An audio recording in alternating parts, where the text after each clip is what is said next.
பரிசுத்த மத்தேயு எழுதின சுவிசேஷம் 5வது அதிகாரம் 5வது வசனம். தாழ்ச்சியுடையோர் பேறு பெற்றோர், ஏனெனில் அவர்கள் நாட்டை உரிமை சொத்தாக்கிக் கொள்வார்கள். தாழ்ச்சிதான் வழி. தேவனுடைய மேலான வாக்குத்தத்தங்கள் எல்லாம் நம்முடைய வாழ்வில் எளிதாய் அடைய வேண்டும் என்று சொன்னால்,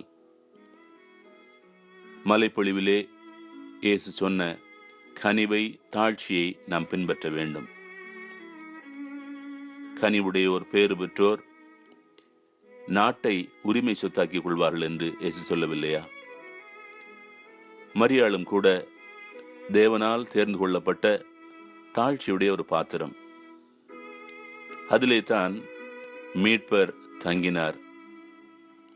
ஆகவே தான் அந்த பாக்கியத்தை பெற்ற அவள் அகமகிழ்ந்து அதே பாடத்தை தன் பாடலில் மகிழ்ச்சியோடு பாடுகிறாள். ஆண்டவரை என் உள்ளம் போற்றி பெருமைப்படுத்துகின்றது. என் மீட்பராம் கடவுளை நினைத்து என் மனம் பேறு வகை கொள்கிறது.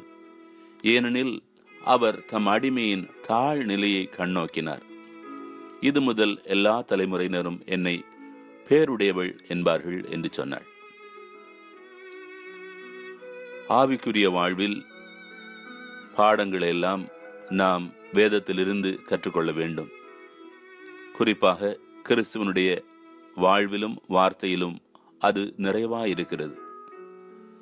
இயேசு சொல்லவில்லையா, தம்மை தாமே உயர்த்துகிற எவரும் தாழ்த்த பெறுவர், தம்மை தாமே தாழ்த்துகிற எவரும் உயர்த்த பெறுவர் என்று சொல்லி, நாமும் வாழ்வில் எல்லா சூழ்நிலைகளையும் முழு மனதோடு ஏற்றுக்கொண்டு தாழ்ச்சியை நம் வாழ்வில் பழகுவோம். ஆசீர்வாதமாயிருப்போம். ஜெபம் செய்வோம்.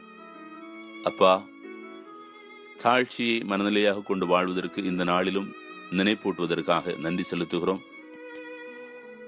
பரிசுத்த ஆவியானவர் தாமே அதனால் வரக்கூடிய ஆசீர்வாதங்களை நாங்கள் பெறுவதற்கு எங்களை வழிநடத்துவாராக.